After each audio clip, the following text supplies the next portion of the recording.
Last time हमने क्या पढ़ा था? लास्ट टाइम हमने पढ़ा था कि भाई कूलम्ब लॉ का वेक्टर फॉर्म क्या होता है, ठीक है। तो उससे हमने उसका वेक्टर फॉर्म निकाला तो हमको उस फोर्स की डायरेक्शन भी मिल जाएगी, क्लियर। लेकिन क्या होगा जब एक से ज़्यादा फोर्स हो रहे होंगे? क्या होगा जब एक से ज़्यादा चार्ज होंगे, क्लियर।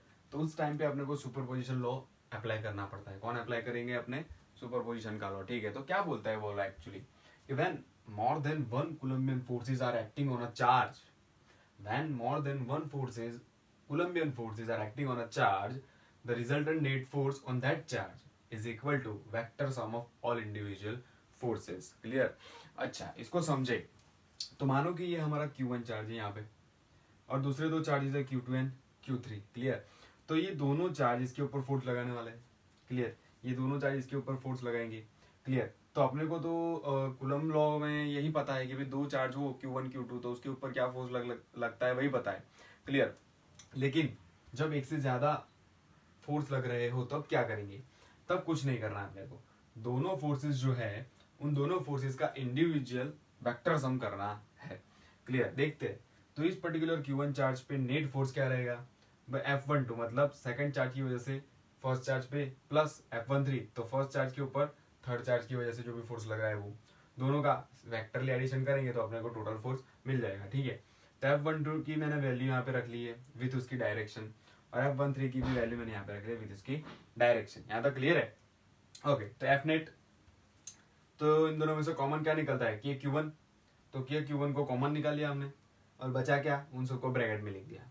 कभी कभी ऐसा हो भी सकता है कि ऐसा जरूरी नहीं है कि सिर्फ दो ही चार्ज हो, बहुत सारे चार्जेस भी हो सकते हैं, एन चार्जेस भी हो सकते हैं, क्लियर। तो उसके लिए मैंने एन फॉर्म के लिए भी यहाँ पे एक इक्वेशन ऐड कर दिया कि अगर एन चार्जेस हो या फिर 5 6 7 हो तो आपको सिंपली उस चार्ज की वैल्यू साथ में उसका डायरेक्शन का वेक्टर, क्लियर। ओके। दूसरी चीज हमको थोड़ी सी ये पढ़नी है कि भाई चार्जिंग डिस्चार्जिंग की बात है। Charging discharging is not a very vast concept और बट सिर्फ इसको समझने के लिए समझना है।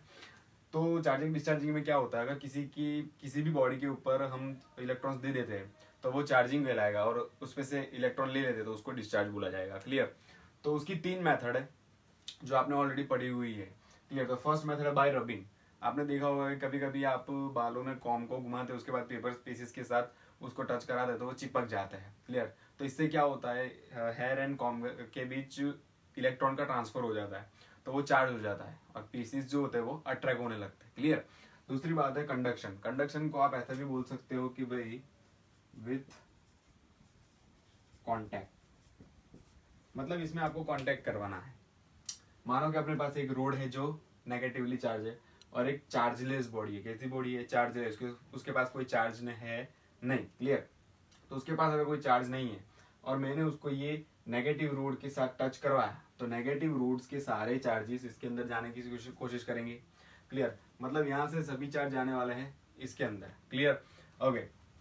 तो जब यहाँ से ऑलमोस्ट सभी चार्ज यहाँ पे जाएंगे, एक बात ध्यान रखिए, सभी चार्जेस जाने वाले नहीं है, इसलिए मैंने दो बार गलत बोला कि आपको पता चले। यहाँ से सारे चार्जेस यहाँ पे जाने वाले नहीं है। जब इन दोनों के अंदर इलेक्ट्रॉन्स की वैल्यू सेम हो जाएगी, मतलब जब चार्जेस इक्विलिब्रियम हो जाएंगे, इक्विली डिस्ट्रीब्यूट हो जाएंगे, तब ये कंडक्शन स्टॉप हो जाएगा। क्या हो जाएगा? स्टॉप हो जाएगा। मतलब 100 इलेक्ट्रॉन्स थे तो 50 इसके पास रहेंगे और 50 इसमें चले जाएंगे, तब ये चार्जिंग की प्रोसेस स्टॉप हो जाएगी, क्लियर।